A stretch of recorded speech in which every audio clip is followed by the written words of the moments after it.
வணக்கம் நண்பர்களே, நான் உங்கள் இணைய சட்ட ஆலோசகர் வழக்கறிஞர் குமரேசன்.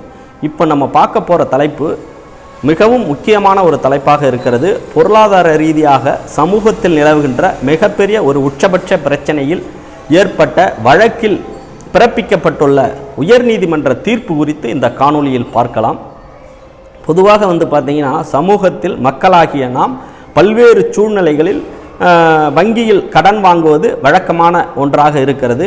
அப்படி கடன் வாங்குகின்ற நபர் அந்த கடனோடு இணைந்த பாலிசியையும், அதாவது காப்பீட்டு பாலிசியையும் எடுப்பதாக தெரிய வருகிறது. என்ன காரணமாக, கடன் வாங்கிய நபர் கடனை செலுத்தி கொண்டிருக்கும் சூழ்நிலையில் எதிர்பாராத விதமாக இறந்துவிடும் சூழல் ஏற்படுகின்ற பொழுது அவர் வங்கியில் பெற்ற கடனை திருப்பி அடைப்பதில் மிகப்பெரிய சிக்கலும் சிரமமும் அவரின் குடும்பத்தாருக்கு ஏற்பட வாய்ப்புள்ளது.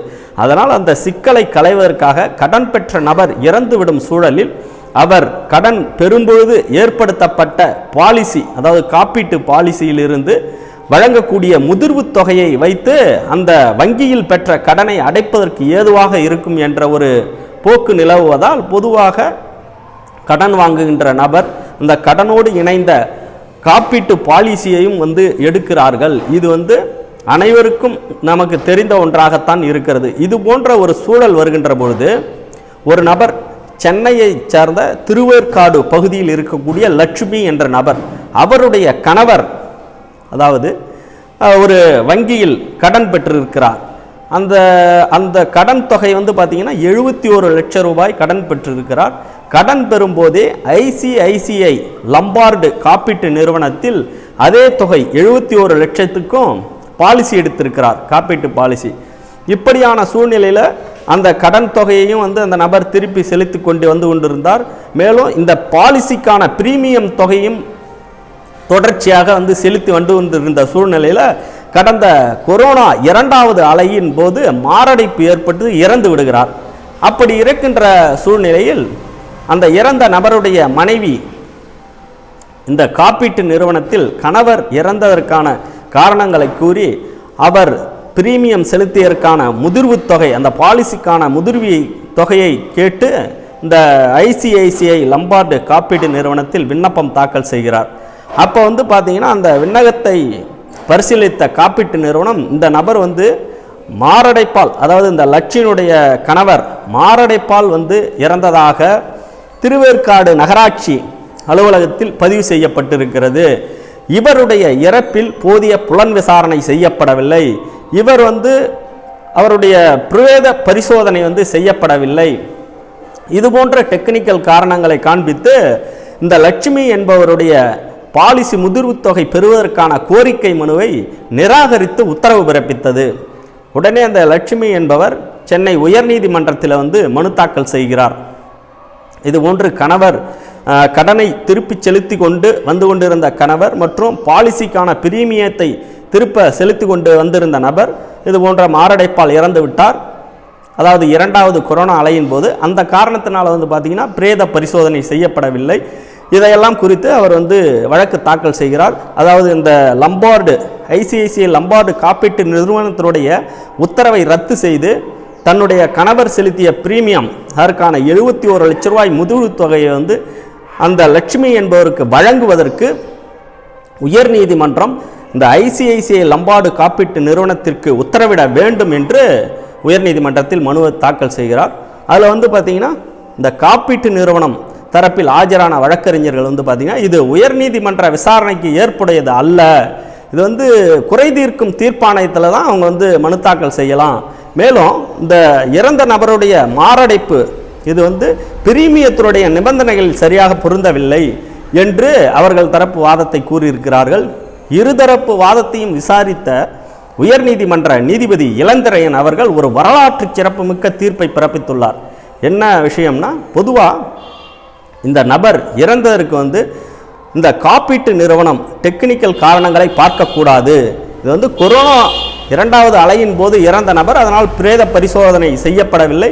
மேலும் இந்த காப்பீட்டு நிறுவனத்துடைய நிபந்தனைகளை ஆய்வு செய்கின்ற பொழுது அதில் மாரடைப்பு ஏற்பட்டு இறந்தாலும் அந்த நபருக்கு முதிர்வு தொகை வழங்கக்கூடிய ஒரு சூழல் இருக்கிறது. அதனால் நிபந்தனைகள் சரியாக இருக்கிறது. அந்த நிபந்தனைகளின் அடிப்படையில் உடனடியாக, அதாவது இந்த தீர்ப்பு தேதியிலிருந்து 8 வாரங்களுக்குள் அந்த லட்சுமி என்ற நபருக்கு 71 லட்சம் ரூபாய் முதிர்வு காப்பீட்டு தொகையை இந்த ஐசிஐசிஐ லம்பார்டு காப்பீட்டு நிறுவனம் வழங்கியாக வேண்டும் என்று அதிரடி தீர்ப்பை பிறப்பித்துள்ளார்கள். பொதுவாக இதை நாம் இந்த காணொலியை எதற்கு பதிவு செய்கிறோம் என்றால், பொதுவாக காப்பீட்டு நிறுவனங்கள் லாப நோக்கோடு மட்டுமே செயல்படக்கூடிய ஒரு சூழல் இருக்கிறது. ஏன்னா இன்னைக்கு 1 லட்சம் பேர் பாலிசி கட்டுறாங்கன்னா அதில் 1-2 பேர் தான் இது போன்ற எதிர்பாராத விதமாக இறந்துவிடும் சூழல் ஏற்படுகிறது. அப்போ 1 லட்சம் நபர்களிடம் பிரீமியத்தை வாங்கி குவிக்கும் காப்பீட்டு நிறுவனம் அந்த 1-2 நபர்களுக்கு கூட அந்த காப்பீட்டு தொகையை திருப்பி செலுத்துவதில் அவர்களுக்கு மனமில்லாமல் லாப நோக்கோடு அதிகார ஆதிக்க போக்கோடு செயல்படு வருகின்ற சூழ்நிலை இருக்கிறது. அவர்கள் பிரீமிய தொகை பெறுவதில், காப்பீட்டு பாலிசி மக்களிடமிருந்து பெறுவதில் மட்டும் மிகுந்த முனைப்பு காட்டி அதற்காக அவர்கள் மார்க்கெட்டிங் டீம் எல்லாம் அமைத்து மக்களை அன்றாடம் தொலைபேசியில் தொடர்பு கொண்டு அவருக்கு பல்வேறு சலுகைகள் வழங்குவதாக, பாலிசி எடுத்தால் சலுகைகள் வழங்குவதாக பொய்யான வாக்குறுதிகளை எல்லாம் தெரிவித்து அவர்களிடமிருந்து பாலிசியை பெறுகிறார்கள். இப்படியெல்லாம் பாலிசியை மக்களிடம் எடுத்துவிட்டு அவர்களின் பிரீமிய தொகையும் இந்த காப்பீட்டு நிறுவனம் தனக்கு வங்கி கணக்கில் பெற்றுக்கொண்டு வரவு வைத்துக்கொண்டு அந்த 1 லட்சம் நபர்களில் யாராவது 1-2 நபர்கள் இறந்துவிடும் சூழலில் கூட அவர்களுக்கு அந்த காப்பீட்டு தொகையை தருவதற்கு மனமில்லாமல் மிகுந்த 100% லாப நோக்கோடு செயல்படுவது என்பது ரொம்ப வருத்தத்திற்குரியதாக இருக்கிறது. அப்போ காப்பீட்டு நிறுவனங்கள் எப்படி இருக்கணும், எப்படி ஆரம்பிக்கப்பட்டது, எந்த நோக்கத்திற்காக ஆரம்பிக்கப்பட்டது, ஆரம்பிக்கப்பட்ட நோக்கத்தையே சிதைத்து விடும் சூழல் இன்றைக்கு காப்பீட்டு நிறுவனங்களுடைய நடவடிக்கை இருந்து கொண்டு இருக்கிறது என்பதுதான் உண்மை.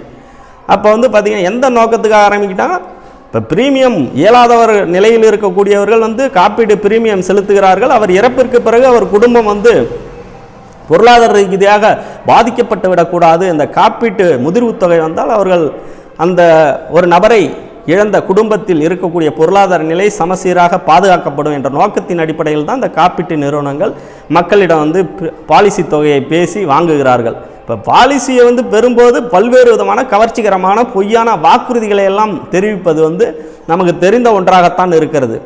ஆக எங்கு பார்த்தாலும் பார்த்தீங்கன்னா இந்த காப்பீட்டு பாலிசியால் பல்வேறு தரப்பில் மக்கள் பாதிக்கப்பட்டு காப்பீட்டு நிறுவனங்களால் ஏமாற்றப்பட்டு கொண்டு வருகிறார்கள் என்பதுதான் இன்னைக்கு உண்மையான செய்தி. என்ன காரணம்னா, இது இப்போ இந்த வழக்கு போட்ட நபர்கள் ஏதோ 1-2 பேர், 100க்கு 1-2 பேர் தான் காப்பீட்டு நிறுவனத்தை எதிர்த்து வழக்கு தாக்கல் செய்து உத்தரவு பெறக்கூடிய சூழல் உள்ளது. அன்றாட கீழ்த்தட்டு நிலையில் இருக்கக்கூடிய மக்கள் காப்பீட்டு நிறுவனத்தில் உள்ள அதிகாரி என்ன சொல்கிறாரோ அல்லது இந்த நபரை பாலிசியில் இணைத்த ஏஜென்ட் என்ன சொல்கிறாரோ அதுதான் சரி என்று கேட்டுக்கொண்டு வந்து விடுகிறார்கள்.